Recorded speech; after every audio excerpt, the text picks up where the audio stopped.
Meus irmãos, nós vamos iniciar o nosso estudo bíblico dessa tarde, abrindo as nossas Bíblias no livro dos Juízes, no capítulo 4. Nós vamos ler do versículo 1 até o versículo 24. Juízes, capítulo 4, do versículo 1 até o versículo 24. A palavra do Senhor diz assim: Os filhos de Israel tornaram a fazer o que era mal perante o Senhor. Depois de falecer Eude, entregou-os o Senhor nas mãos de Jabim, rei de Canaã, que reinava em Azor. Cícera era o comandante do seu exército, o qual então habitava em Arosete, a Goim. Clamaram os filhos de Israel ao Senhor, porquanto Jabim tinha 900 carros de ferro, e por 20 anos oprimia duramente os filhos de Israel. Débora, profetisa, mulher de Lapidote, julgava Israel naquele tempo.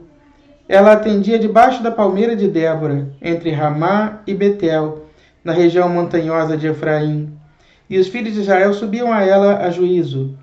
Mandou ela chamar a Baraque, filho de Abinoão, de Quedes, de Naphtali, e disse-lhe: Porventura o Senhor Deus de Israel não deu ordem, dizendo: Vai, leva gente ao monte Tabor, e toma contigo 10.000 homens dos filhos de Naphtali e dos filhos de Zebulon, e farei ir a ti para o ribeiro Quizon a Cícera, comandante do exército de Jabim, com os seus carros e as suas tropas, e o darei nas tuas mãos. Então lhe disse Baraque: Se fores comigo, irei, porém se não fores comigo, não irei. Ela respondeu: Certamente irei contigo, porém não será tua a honra da investida que empreendes, pois as mãos de uma mulher o Senhor entregará a Cícera. E saiu Débora e se foi com Baraque para Quedes. Então Baraque convocou a Zebulon e a Naphtali em Quedes, e com ele subiram 10.000 homens, e Débora também subiu com ele. Ora, Éber, queneu, se tinha apartado dos queneus dos filhos de Obabe, sogro de Moisés, e havia armado as suas tendas até o carvalho de Zanaim, que está junto a Quedes. Anunciaram a Cícera que Baraque, filho de Abinoão, tinha subido ao monte Tabor. Cícera convocou todos os seus carros, 900 carros de ferro, e todo o povo que estava com ele, de Arosete a Goim, para o ribeiro de Quizon. Então disse Débora a Baraque: Dispõe-te, porque este é o dia em que o Senhor entregou a Cícera nas tuas mãos. Porventura o Senhor não saiu adiante de ti? Baraque, pois, desceu do monte Tabor, e 10.000 homens após ele.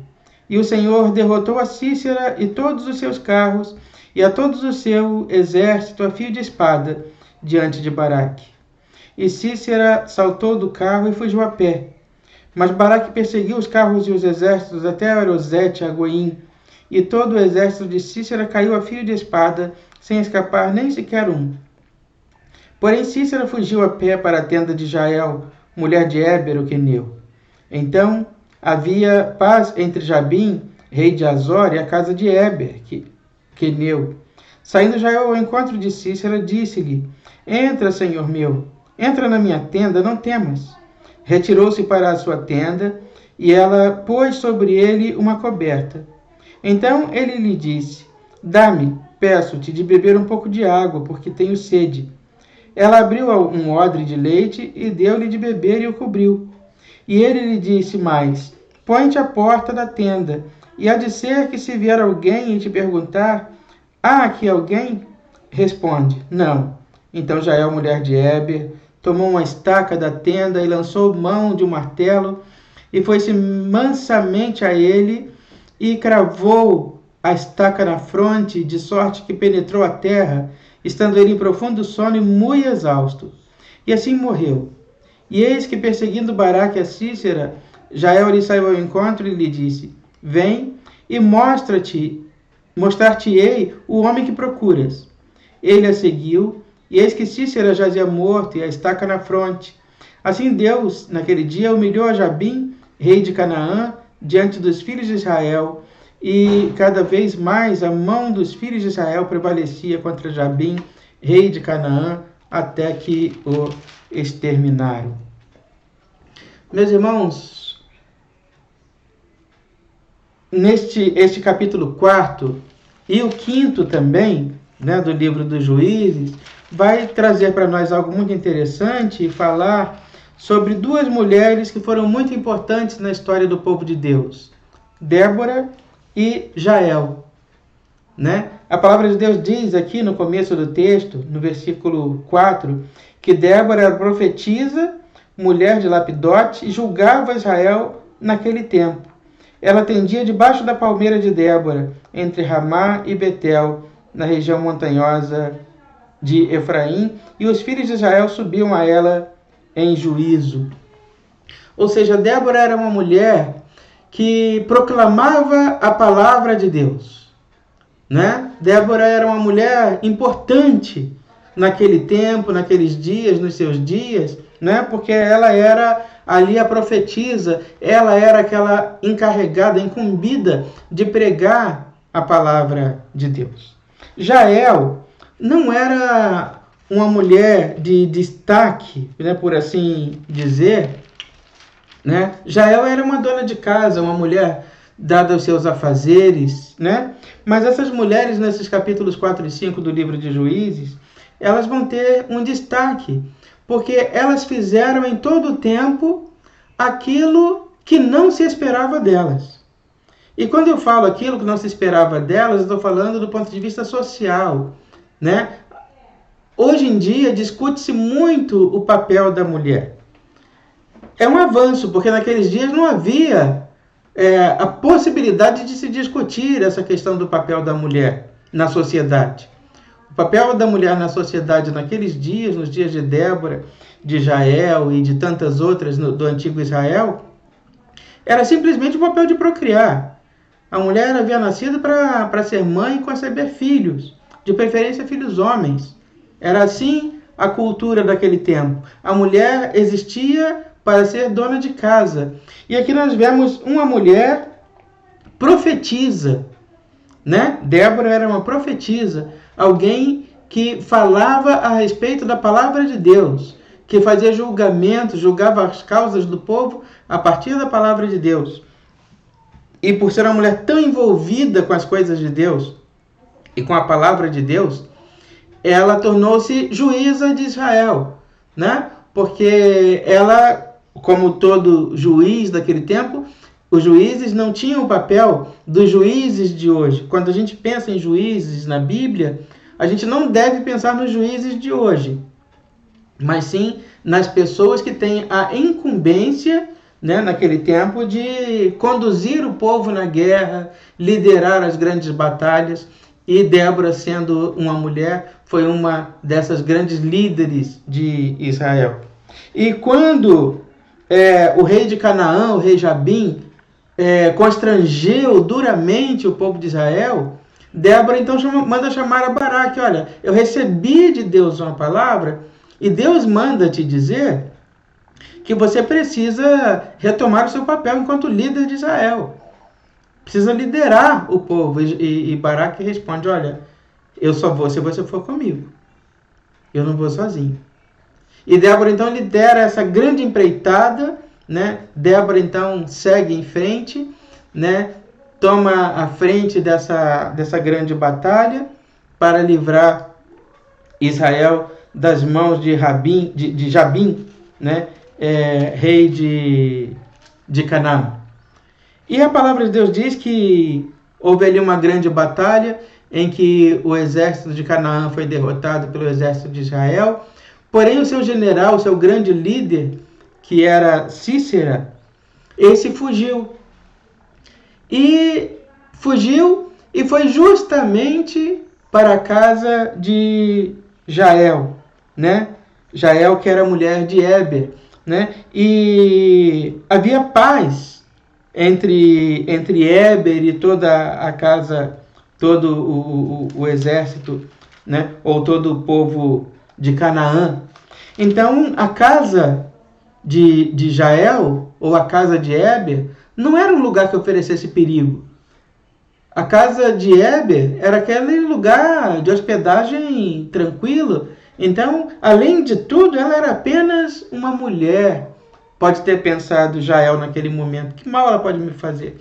E ela, com toda a gentileza, com toda a educadeza, disse, delicadeza e educação, disse a ele: entra, pode entrar, fique tranquilo. Convidou Jael a Cícera para que entrasse.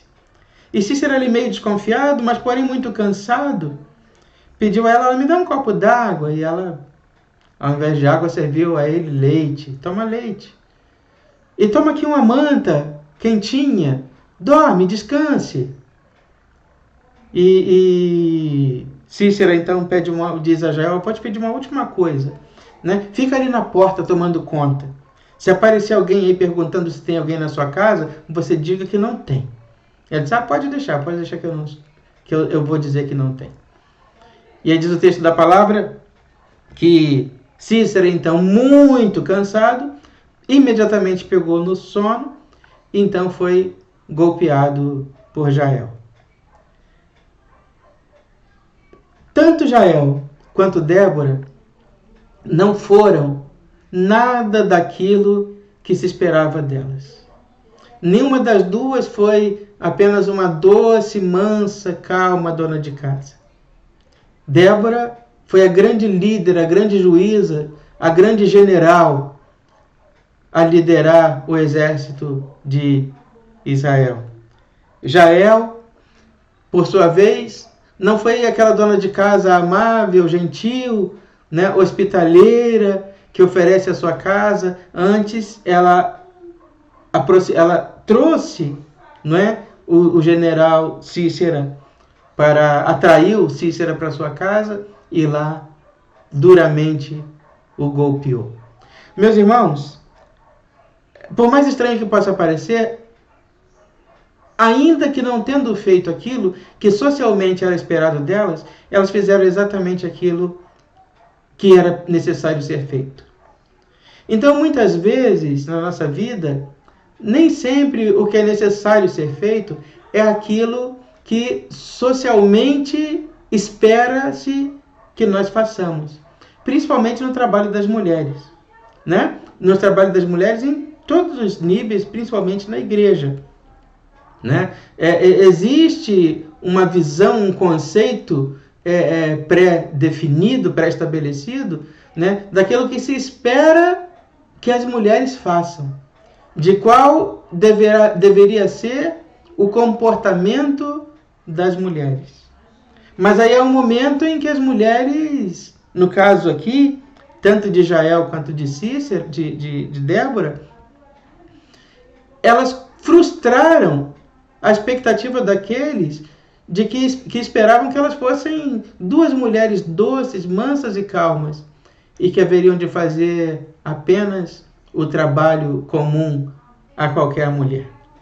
Então, meus irmãos, nesse texto nos mostra, né, que nem sempre aquilo que tem que ser feito é aquilo que a sociedade pré-estabeleceu, determinou em algum momento que nós devamos fazer, né? Muitas vezes aquilo que é necessário ser feito não é aquilo que socialmente é aceito ou que a sociedade espera que nós façamos. Mas a palavra do Senhor nos diz que tudo quanto tiveres a mão para fazer, faze conforme as tuas forças. Seja tu homem, seja tu mulher, seja quem for, é preciso fazer, e lembrando, fazer sempre sob a orientação de Deus, porque Débora era uma mulher que dava orientações ao povo. Ela era profetisa e ela julgava à luz da palavra de Deus. Então Débora era uma mulher conhecedora da palavra de Deus. Nada do que ela fez, em momento nenhum, ela fez contrariando a palavra de Deus ou as expectativas de Deus para ela. Mas ela fez tão somente aquilo que Deus esperava que ela fizesse. Então façamos aquilo que Deus espera que nós façamos. Seja isso socialmente aceito ou não. Seja isso adequado para a nossa sociedade ou não. Se é isso que Deus espera que nós façamos, façamos. Entre frustrar a sociedade e frustrar o nosso Deus, que fique frustrada a sociedade e que prevaleça o querer de Deus para a nossa vida. Que Deus nos abençoe e nos guarde nessa hora. Vamos orar ao Senhor. Nós te agradecemos, Senhor, pelo privilégio que temos de ler a Tua palavra, conhecer a Tua vontade, o Teu querer para a nossa vida.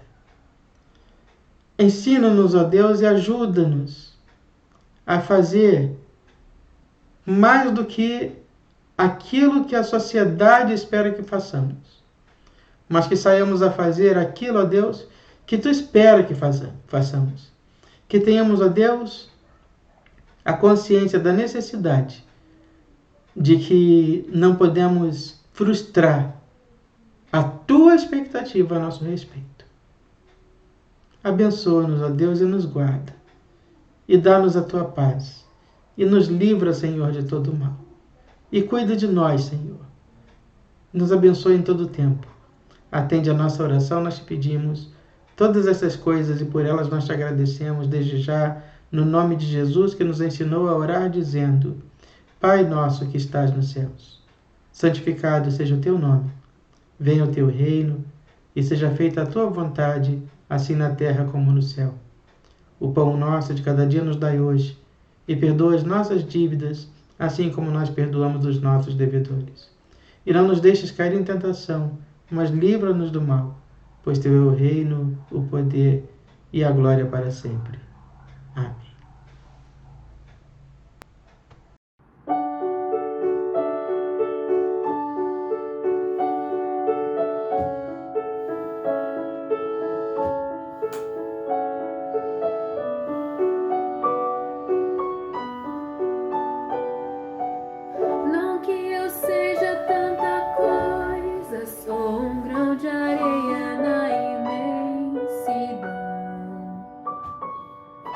Mas cabe quase o mundo inteiro no meu peito. Carrego todas as memórias, todos os sabores que daqui provei. Levo comigo os abraços que ganhei. Mas se tiver que definir em uma só palavra, resumir a minha história numa só canção, se dessa vida eu levasse um só nome, Ele é Cristo. Tudo que eu vivi, todos os amores, terras que pisei, amigos que ganhei, não nada é melhor, não nada me falta, eu encontrei meu Cristo. Tudo que eu vivi, todos os castelos, tudo que alcancei, tudo que eu nem sei, nada é melhor, não quero mais nada, eu encontrei o meu Jesus. Ele é a paz na minha estrada, doce companhia do meu coração, um ombro amigo onde despejo minhas mágoas, o meu sorriso mais sincero, esperança a cada novo amanhecer, o amor seguro